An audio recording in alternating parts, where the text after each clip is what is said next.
Fingertip push-ups definitely fall into the bucket of subtle movements. So we're going to unpack some of these details here. First and foremost is don't be a hero. So it's very unlikely that you're going to get out to here and have the strength of your hands to actually be able to push yourself up. And what you'll end up doing is just kind of like using your body weight to push up. Okay? So be mellow, be gentle.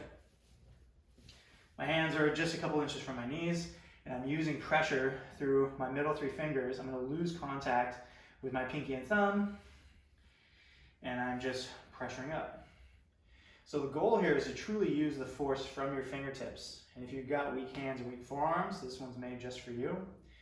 If you've got wrist pain, elbow pain, even shoulder pain, this is for you.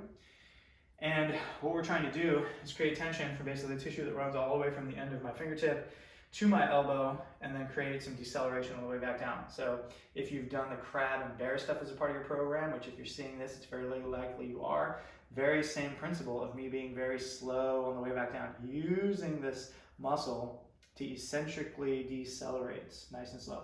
Push back up and decelerate. Now before you start walking it out, the move would actually be to get your shoulders more over your fingertips to basically create more length.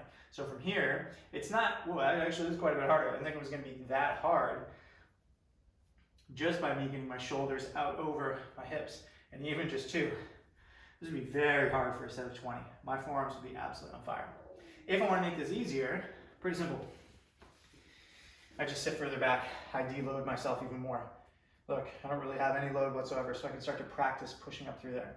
Now, if my knee bend doesn't do this, I could just stand up and go to a wall. Same exact thing. I just push myself forward and backwards with my fingertips. The point here, no matter what you do, is to make sure that the mind-muscle connection between your fingertip and your elbow is doing all the work, and it isn't turning into you just either settling back on your hips. Hey, look at me. Wow, look at how strong I am. I can float in the air here. Amazing.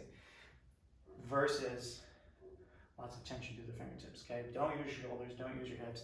Try and prioritize that pressure through your fingertips and hands to get into that forearm and shoulder, forearm and elbow.